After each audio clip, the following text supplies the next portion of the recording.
ಆದ್ರೆ ಬಿಜೆಪಿ ಹೇಳ್ತಾ ಇರೋದು ಇದು ಟಾರ್ಗೆಟ್ ಮಾಡ್ತಾ ಇದ್ದಾರೆ ಅನ್ನೋದು. ಈಗ ಯಾರು ಪ್ರಚೋದಿತ ಭಾಷಣ ಮಾಡ್ತಾರೆ ಅವ್ರು ಮಾತ್ರ ವಿರೋಧ ಮಾಡೋದು.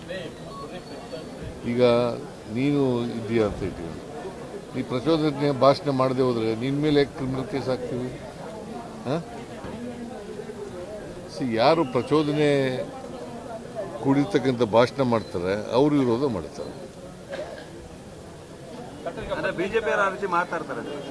ಬಿಜೆಪಿಯವ್ರು ಯಾಕೆ ಕುಂಬಳಕಾಯಿನ ಕಳ್ಳ ಅಂದ್ರೆ ಹೆಗಲ್ ಮುಟ್ಟು ನೋಡ್ಕೋತೀರಿ?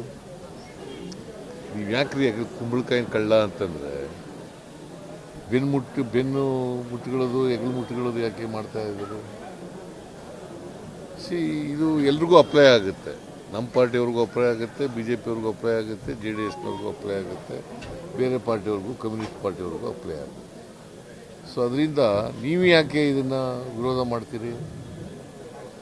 ಹಾಂ, ಯಾಕಪ್ಪ ವಿರೋಧ ಮಾಡ್ತೀರಿ? ಏಟ್ ಸ್ಪೀಚ್ನಿಂದ ಶಾಂತಿ ನೆಲೆಸುತ್ತೆ ಸಮಾಜದಲ್ಲಿ? ಅಂದರೆ ಬಿಜೆಪಿಯವರು ಪ್ರಚೋದನೆ ಭಾಷಣ ಮಾಡ್ತಾ ಇದ್ದಾರೆ ಅಂತ ಅದರ ಅರ್ಥ ಅಲ್ವಾ? ಈಗ ಗೃಹಲಕ್ಷ್ಮಿ ಹಣ ಸೆಟ್ಲಾಗಿದೆ. ಗೃಹಲಕ್ಷ್ಮಿ ಹಣ ಇಲ್ಲ, ಫೆಬ್ರವರಿ ಮಾರ್ಚ್ ಬಿಡುಗಡೆ ಆಗಿಲ್ಲ. ಯಾವಾಗ ಬಿಡುಗಡೆ ನೋಡ್ತೀವಿ, ಪರಿಶೀಲನೆ ಮಾಡ್ತೀವಿ. ಯಾಕಂದ್ರೆ ಬಿಜೆಪಿ ಅದನ್ನ ಟಾರ್ಗೆಟ್ ಮಾಡ್ತಾ ಇದೆ. ಏನು ಬಿಜೆಪಿ ಟಾರ್ಗೆಟ್? ಅವ್ರು ಕೊಡ್ತಾ ಇದ್ದಾರ? ಅವ್ರ ಅಕೌಂಟ್ಗೆ ಹೋದ ಮೇಲೆ ಲಪ್ಟಾಯಿಸೋದು ಎಲ್ಲಿ ಬರ್ತದೆ?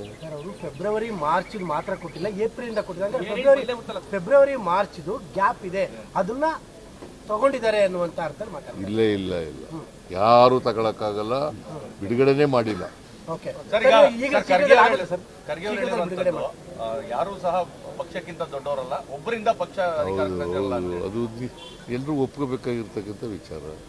ಯಾರು ಒಬ್ಬರಿಗಿಂತ ದೊಡ್ಡವರ, ಪಕ್ಷಕ್ಕಿಂತ ದೊಡ್ಡವರಾಗ್ಲಿಕ್ಕೆ ಸಾಧ್ಯನೇ ಇಲ್ಲ. ನಾಯಕತ್ವ ಬದಲಾವಣೆ ವಿಚಾರನ ಹೈಕಮಾಂಡ್ ತರಬೇಡಿ ಅಂತಾರೆ ಸರ್. ಆ ಚರ್ಚೆ ತರಬೇಡಿ ನಮಗೆ.